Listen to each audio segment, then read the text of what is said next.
Hello everyone and welcome to this video. In our previous video, we have studied the theorem based on rational numbers and irrational numbers.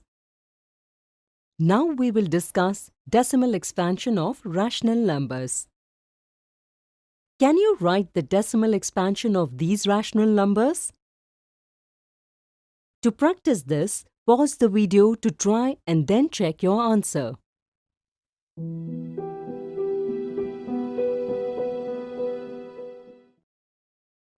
Can you tell which method have we used here?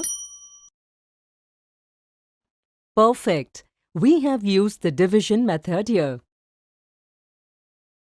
What do you understand by looking at these decimal expansions?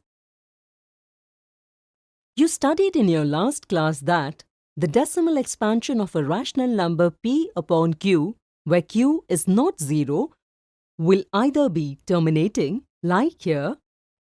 The decimal expansion of 33 upon 8 is terminating. Or non-terminating, that is repeating, like here, the decimal expansion of 2 upon 11 is repeated and non-terminating.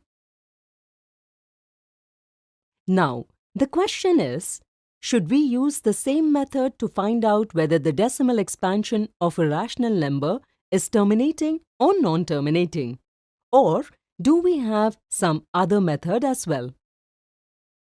Let's discuss these decimal numbers to find out. You can see that all these can be expressed as rational numbers in this manner, whose denominator is a power of 10. Now, if we write the numerator and denominator in the form of their prime factors, then we cancel out their common factors. Now, what do you see here? We can see here that all real numbers whose decimal expansion is terminating are written as a rational number in the form of p upon q, where p and q are co-prime. And the denominator, that is q, has only powers of 2 or powers of 5 or powers of both 2 and 5. This is because the prime factors of 10 are only 2 and 5. So, the powers of 10 will remain in the form of powers of 2 and 5.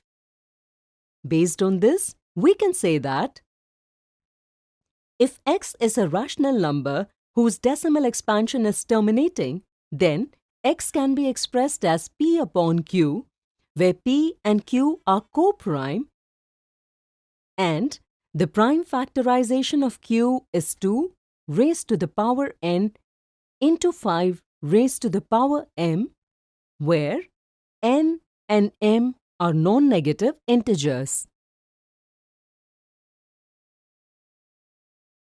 Now, if we look at these rational numbers, then can you guess whether their decimal expansion will be terminating or non-terminating? If we solve by division method, we understand that the decimal expansion of the first and second rational numbers is terminating, and the decimal expansion of the third and fourth rational numbers is non-terminating.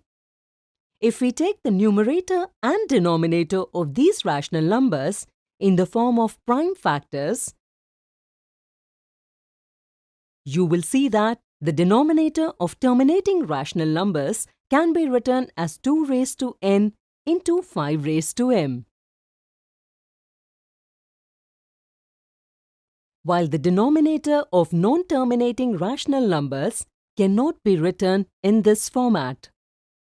Thus, we can say that the inverse of the theorem we just studied is also true, which we can formally write as follows.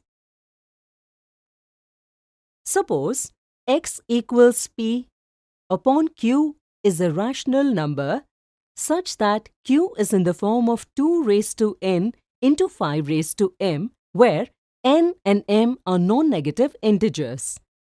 Then, the decimal expansion of x will be terminating. And if q is not in the form of 2 raised to n into 5 raised to m, then the decimal expansion of x will be a non-terminating rational number. In this video, we discuss the decimal expansion of rational numbers. In the next video, we will see examples based on it.